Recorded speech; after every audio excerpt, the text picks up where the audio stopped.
Welcome back to Hannity and Colmes. I'm Sean Hannity. We continue with Democratic media consultant Steve McMahon, Genevieve Wood, a former spokesperson for the Republican National Committee, and former talk show host, our good friend Richard Bay, is back with us. All right, Genevieve, we have to get you in here. You know, Bill Bradley complained about, quote, it's a sorry and sad day in political life in this country when a sitting vice president distorts a fellow Democrat's record for political points. Remember he said that in the Washington Post last Friday. Sure. All right. You know, and here I listen to Steve, and I listen to Hillary, and I listen to Alan, and I listen to all these liberals. They have, and Rosie, they've lied about the proposal. You know, like Republicans want to poison the air, poison the water, and kill more people. It's the same. Are you going to sit there and... That's what Giuliani's doing. You're going to get help whether you want it or not. What's going to happen? The guys will be on the street or in prison. Will be in prison. And after he's done being in prison, he'll be back on the street. And it's a vicious cycle. When does the cycle end? He may be in a jail cell, but he'll sober up. We got to take a break. He'll be back on the street. When we come back, Richard Bay will choke Alan Colmes once again. We'll continue on Hannity and Colmes. Please stay tuned.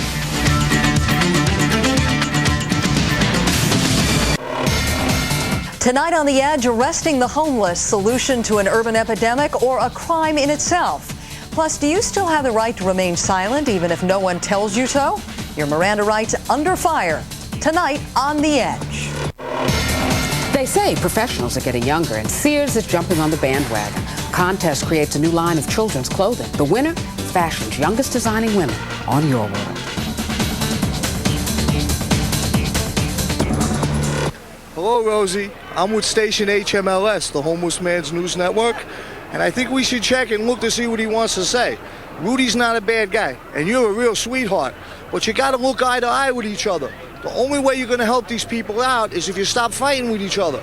We continue our debate on Hannity and Colmes. Welcome back. Let's get back to what's initiated this whole debate, Genevieve, which has to do with Rosie O'Donnell speaking out, speaking her mind. What does it bother you so much? Maybe you don't agree with her, and maybe her ratings will suffer. I don't know, because of what she says.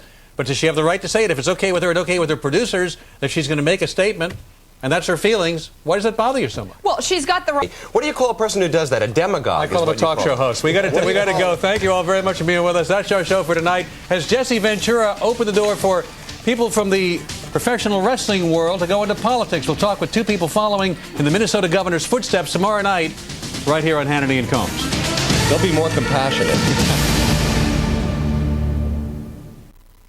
Tonight on The Edge, the weather's getting colder, but the issue's getting hotter. Should the homeless have to work for shelter? Should they be arrested for sleeping on the street? And one of the best athletes of the century, tennis great Chris Evert, is here. Stay tuned. Get The Edge.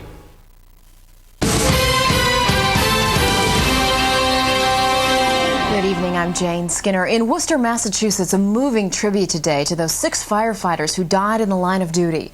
Among the mourners, President Clinton. He joined thousands of citizens and firefighters from as far away as Australia in honoring the fallen heroes. The Edge with Paula Zahn is next.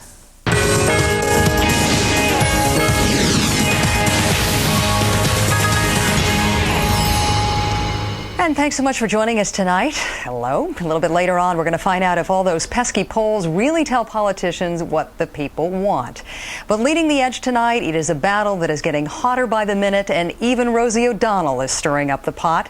How should we deal with the homeless? Fox's Molly Falconer has this report. The mayor predicts the O'Donnell outburst will help rather than hurt him because it will spark a public debate that will make him look good. As for Rosie, she says she wants to join a protest and get arrested, something the mayor says he doesn't encourage. In New York, Molly Falconer, Fox News.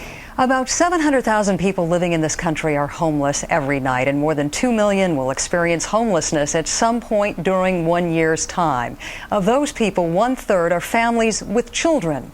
How can we get a handle on this problem that is not going away anytime soon? Well, joining me tonight, Mary Brosnahan, executive that is director of the Coalition for the Homeless, and Heather McDonald, editor of the Manhattan Institute's City Journal. Welcome. Good to see the two of you. Thank you.